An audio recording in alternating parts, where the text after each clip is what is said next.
What's up, guys? Can you guess where we are? Harpoon Brewery. Let's go in and drink some beers.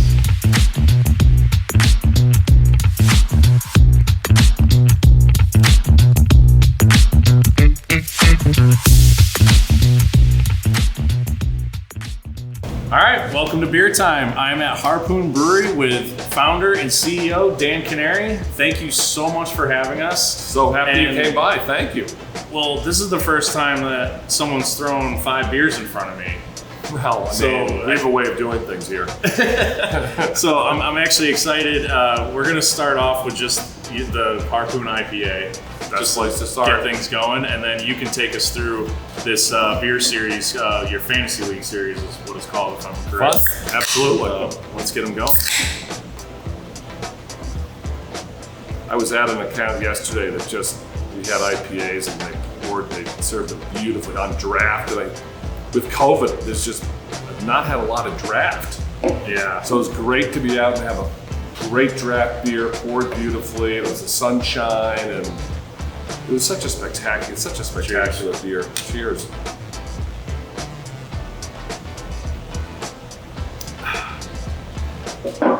New England's original. That's it. It's so funny. IPA. You know, they introduced this as a summer seasonal back in '93, and the not pushback, but comments we got about, oh my gosh, this is too extreme, but that bitterness and that aroma, the flowers, what is this, Yeah.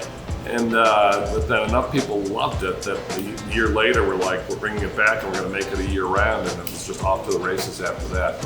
So, I think a lot of that has to do with the beer culture, in the last 20 years that we've seen kind of make these shifts. Last 35 years for us, yeah, absolutely. When we started, we had Harpoon Ale as our first beer, right? And that's a lovely, mild English ale. And even back then, I remember going into bars with samples. We hand bottled, or I would actually bring in a quarter barrel and pour it. They'd be like, well, what is this? This is not beer. This is ale. They wouldn't know what it was. Yeah. And beer's supposed to be all golden colored. And so there's been a tremendous evolution of education. People just a growing sense of how incredible beer styles and varieties and how wonderful a beverage it is. So this was certainly a key part of it here in New England. The last 10 years, the best place in the world to be a beer drinker is right here in the US. And New England is as good as any place, if not better. There's the variety here and styles, and it's wonderful small new breweries. And yeah, it's been a fun almost 35 years for me, kind of watching this industry develop. And having played brewing license 001 here in Massachusetts, and so we've been at it longer than anybody, and it's been such a ball. This is the one space in our brewery, we call it the tasting room now, it's always called the tour room, that has been used for the same purposes since we opened. So when we moved in here, my ex-partner and I, Rich, we knocked those windows out with sledgehammers because we wanted to have a brewery where we can invite people to come see us. Back in the day, we'd have tours Tuesday, Thursdays, and Saturdays at 1 o'clock. That was it. We'd have 3 people show up. One of them might be a cousin of ours. But we always wanted to be close to downtown. We're accessible because we always believed in the community of brewing. It wasn't just about, hey, we make great beer, we're going to be out on the interstate or out in an industrial park someplace where you can never find us. We want to make great beer, and we want to kind of share the joy of that with people and how beer brings people together. I'm sure one of the reasons I'm going to generalize here that you're in the industry is because you had incredible experiences drinking beer with your friends or family over the years. It almost put a halo on events, whether it's a daytime float down a river or a nighttime around a campfire or just sitting at home or whatever it is.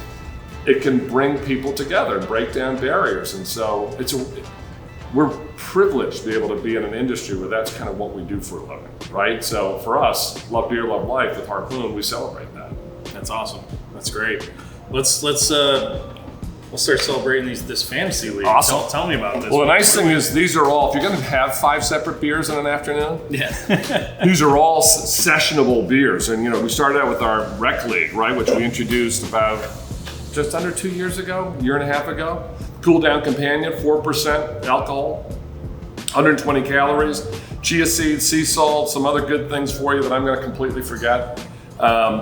It's a really crushable, delicious, kind of a New England pale ale. It's not quite up to that IPA level, but it's juicy and it's really good. And this has done great for us. So we said, let's have some fun with this and come out with a specialty package called the Fantasy League with 3 other in the league series. Farm League, which is kind of a Belgian take on this. Okay. But again, with some of the consistent lower alcohol, rustic and hoppy, with lower ABV and calories, with some of the good for you compatible with the Belgian yeast to kind of give it a little bit of a farmhouse flair. Bush League, made with a little bit of corn. Am I right in that, Tim? Yeah, I'm not getting into trouble saying that. Really like a Pilsner. So lighter, again, approach a more American, almost a macro lager take on this. Again, 4% ABV. So again, safe for us to have a bunch of these this afternoon. I wouldn't get you in trouble, right? All right, no. And then Nightly, dark and hoppy. Now, again, I've not had some of these in their final form yet, so I'm very excited about this because I've heard some great things about these beers.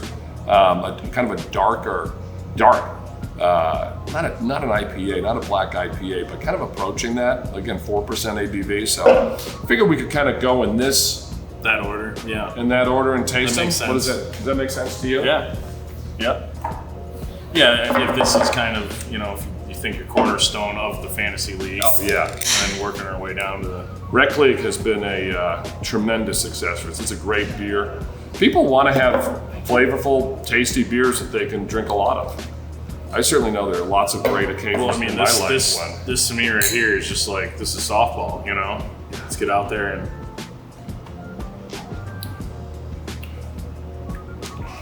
Yeah. It's refreshing. This has kept me out of trouble a lot. I was gonna say, there's a nice, that citron note in there. That's, but not overpowering. Nope. Sometimes you get those really juicy, hazy, IPAs and stuff, and the citrus is like, it's like, yeah, this is great, but I only want one. I just want one. Yeah. Like, I can't do anything else. And the sea salts and chia, I mean, it's hydrating. Yeah.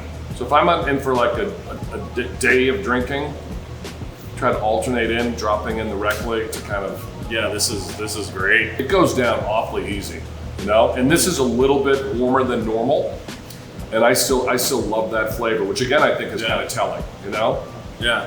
Because normally I would have this, 5 or 10 degrees colder.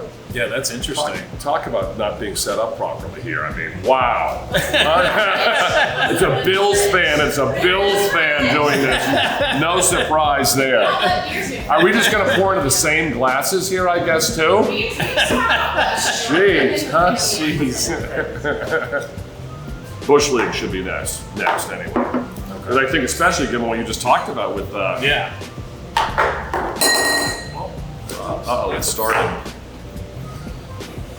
Still love that label, kind of fun. The Bush League. So this is kind of our take on the pinstripes. Kind of the very quenchable lager, Pilsner style. Nice clean nose. Yeah. That's little hints of corn.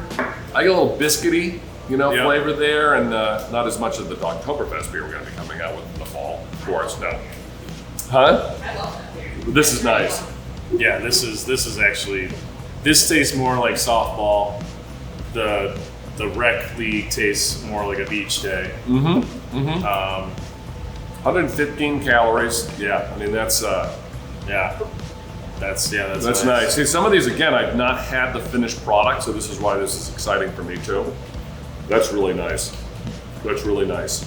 But every once in a while, it's just kind of fun to go back to the basics. Yes. And be very happy going back to the basics. Now we have our monthly series, whether it's the cannoli stout we did with Mike's Pastries from the North End. We're doing a strawberry milkshake coming out next. Strawberry milkshake IPA coming out next month.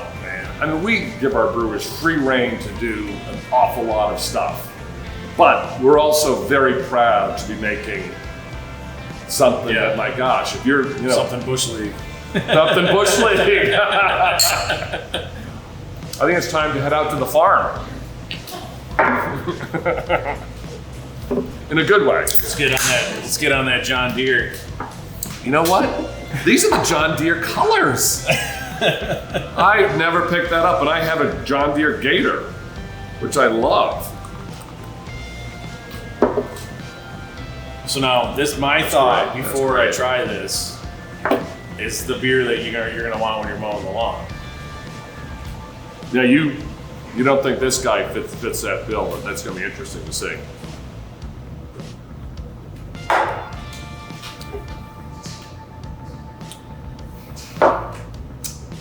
Are you a Belgian guy? Yes, I like that. Yeah. That's coming through strong. So maybe not the no. maybe not the tractor. Nope. I'm trying to think of, Maybe this guy can be mowing the field for the game, for the softball game. For the softball game. 'Cause, yeah. This is when you're cleaning out the barn. Yeah, this is Or you're having your mussels and French fries. Yeah. But it's that Belgian, but again, it's really light and approachable for a Belgian style, but you definitely get that kind of bubblegum and clove and those are the Belgian yeast that we use for it. I'm very comfortable sitting with this one. Like I think this I like it more as I have more of it. Yeah, that Belgian. Because I don't usually go to Belgian beer. It's not my favorite style. Yeah, it always kind of catches me off guard. I kind of, because there's so many different kinds of beers. There's I get into a brewer or something and I kind of like, oh yeah, what's that? Yeah, I'll give that a try. And I'm like, oh yeah, that's a Belgian. I forgot. You know, you kind of there's times where I just order a beer and I don't even really look at it. And we've all been at breweries when you're doing that and the brewer's right in front of you and you're watching you drink it and you almost can't finish it. Yeah. You're like, what do I do now? It's like, huh. Yeah. And we've been over on trips to Belgium a couple of times, the Gueuze, and those it's been interesting trying to get through some of those beers, but Nothing's getting I'm very excited for this. We used to make a delicious black IPA. I remember when we were testing this guy. And where do the colors? Where do you get the colors from? From the malt. Just the malt. Yeah. Yep. Chocolate malt, roasted malts. Nightwing. Cheers. Cheers. It's been right on the head. Isn't that nice? Nose. It's just chocolate. Mm-hmm. Yeah. You know, I think we make really nice dark beers, whether it's like a Munich style dark lager or stout or porters. And it's frustrating, too strong of a word.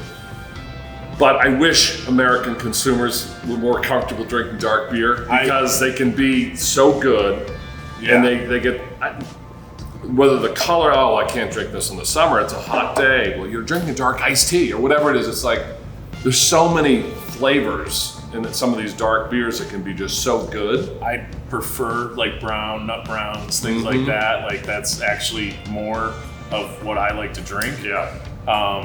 I love those caramel notes.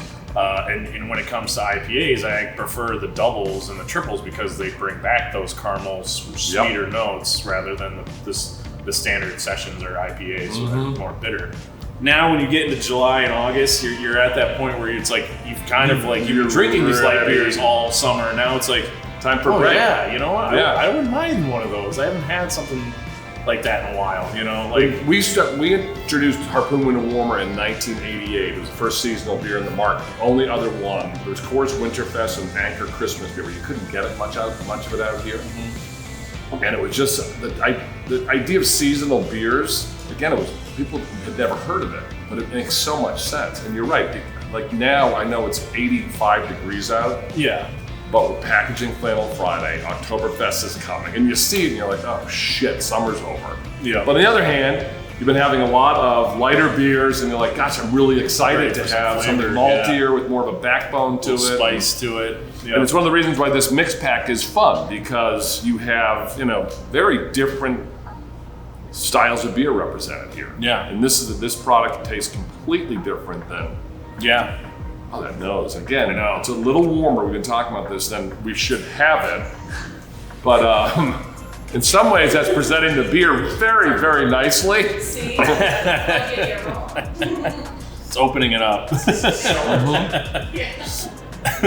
That's nice. That's nice. Yeah. And again, this guy's 125 calories, a 4%. Again, it has a cassia, chia, and sea salt. Buckwheat cassia. Those lipids, are you feeling your lipids kind of come back as you've been sitting there? It's what the doctor should order, you know? You say, Doc, you can choose. Which one do you can tell advising me to? That Mom, I got my intake of lipids today. I think when you have like a blood test, I think you get like a lipid score or something like that. So I think that's probably a good thing. Yeah. All right. Well, Dan, I appreciate you having me here, and thanks for coming. Trying all these wonderful beers. I think if I'm going to say, Directly was my favorite. Yeah. It's delicious. Yeah. So good. But yeah, thanks so much. Cheers. And, cheers. Enjoy the rest of the summer. Yeah. See you next time on Beer Time.